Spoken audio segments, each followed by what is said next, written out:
got 15 or 20 minutes for some questions. John? Yeah, so thanks everybody. Really great to hear this book.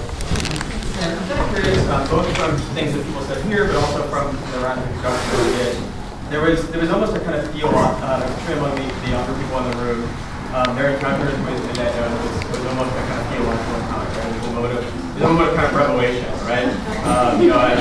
I picked up Space Notes and then the scales fell from my eyes, and I just found the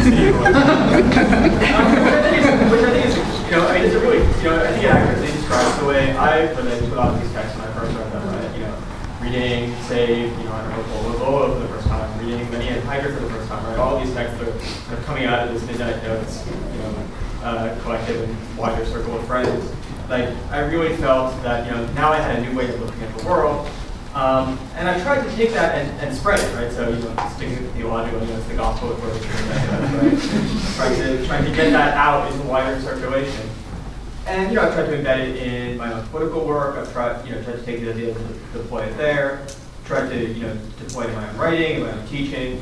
And I've met with a kind of frustrating lack of success in actually spreading the whole picture, if that makes sense. I feel that a lot of people have picked up on many elements of the analysis that's expressed here and there. A few people have gotten excited by some of the projects and some of the ideas. But I guess I'm just curious if the panelists or anybody else has anything to say about how to how to push this this perspective and the road, not just this perspective as a block of ideas, but as a way of thinking about our own positioning within a class struggle, how to actually spread this. How have these ideas for you maybe fit into concrete campaigns in a way that's push them forward or push them to another level? If this is an element in our kind of toolbox, how do we use these tools? How have you either been able to use these tools successfully or not successfully for challenges and spreading the word?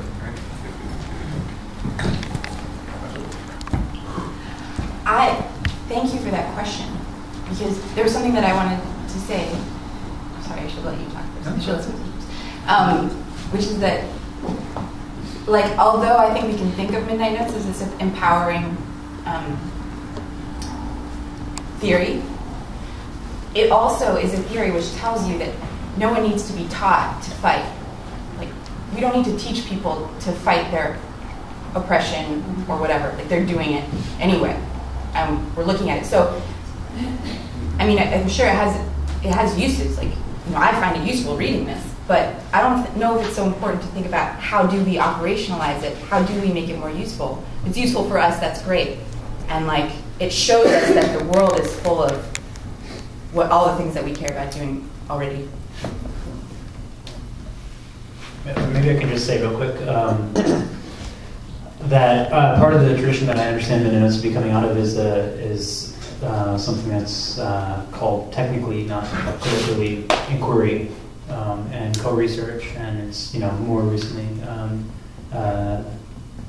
and more fantastically called militant research. But I think part of that is exactly what Francesca said, which is part of it is absolutely starting with the struggles and the actually existing conditions and inquiring there.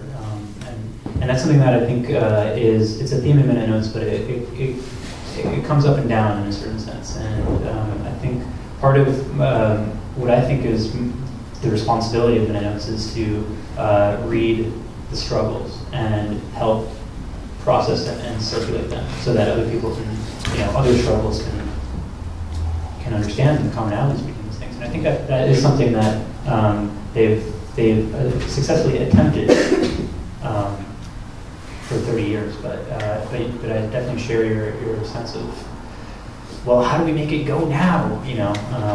But also, if Craig, you don't mind talking about your experience between colors, because I think you guys have processed this question a little bit. I like these questions too, and for me, I feel like I come from a place similar to Francesca, where I have this, affinity with this very sort of structural Marxist analysis of what capital is and how it works. But then there's always this incompleteness to it, and that's sort of the hole that Midnight Notes really has successfully helped me fill, or helps me see how it gets filled, which is what the actual real living struggle is that capital is. And I also really appreciate the way that you guys are talking about how some of the things that Midnight Notes has helped me with is this practice of seeing capital, or practice of seeing this world around me, and seeing capital not as a bunch of equations, or not as like any sort of abstract sense of exploitation, but like as a real abstract force and a real thing that people struggle against and find through their struggles.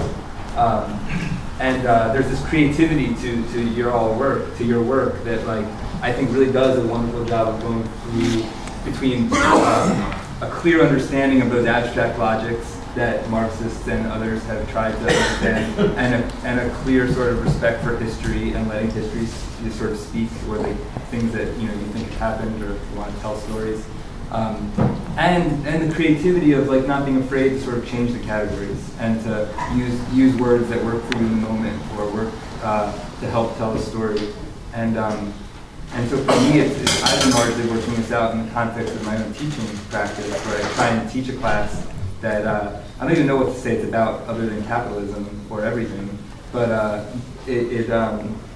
I find that what happens for me is I just try and weave through it as much as I can and switch scales at every turn and go from structural adjustment to urban renewal to the waste stream to big pharma, and there's something about the creativity of your text that inspires me or helps me to always be able to just sort of out of the discussion in the class, like funny sort of metaphors emerge, and then that becomes our our go for the class to talk about capitalism or to talk about some dimension of it. And it works for the moment, and then if I told you all about it, you wouldn't know what I was talking about. But there's something about in that conversation we can develop these creative ways that always go back to trying to help my students and me understand what capitalism is as like a lived experience that we're a part of, and to always make sure that if we talk about structural adjustment in some other part of the world, that immediately comes back to our own lives, because if it doesn't, then what's the point? It's just like a sob story on TV. So, yeah. Peter? Yeah, there was a question over there to which I would refer. I didn't see either that. of you, but you had your hands up. Somebody? Well, I was going to comment on what Francesca was saying. I'm a friend that stole the book from her. I didn't steal it from her. She gave it to me. First of all. And I'm a history major, so theory and Marxism is something that's kind of foreign from when you're in the class of being a history major. It's more about facts and timelines. But for this book, Calvin and the Witch, it was the first time where it was really interwoven in a way that you had the historical basis right there in front of you, but with the Marx analysis, and it was, really easy to get through and to get to the point. And the point of being that this thing has affected people from the very beginning of medieval times. So, I mean, you said something about how, history is kind of a justification of why you sometimes fight for things. And again, you don't have to tell people to fight, but if you give the people that stolen history back to them, they tend to come out with fist fight. I don't know. Yeah, Peter? So I would like to make a comment, and I'd like to ask Francesca, as a woman reading Midnight Notes, etc., for the last whatever, how does capital for you, this notion of capital that they use, and class struggle, and the notion of capitalism itself, capture notions of patriarchy, gender struggles, etc.? As a woman. Well, I asked that because the conference so far has been dominated by male voices reading the subject, so I thought maybe you might have a different perspective. I actually feel unqualified to answer that question. Sorry? I feel unqualified to answer that question. I'm sorry. I answer the question. One last question? Comment?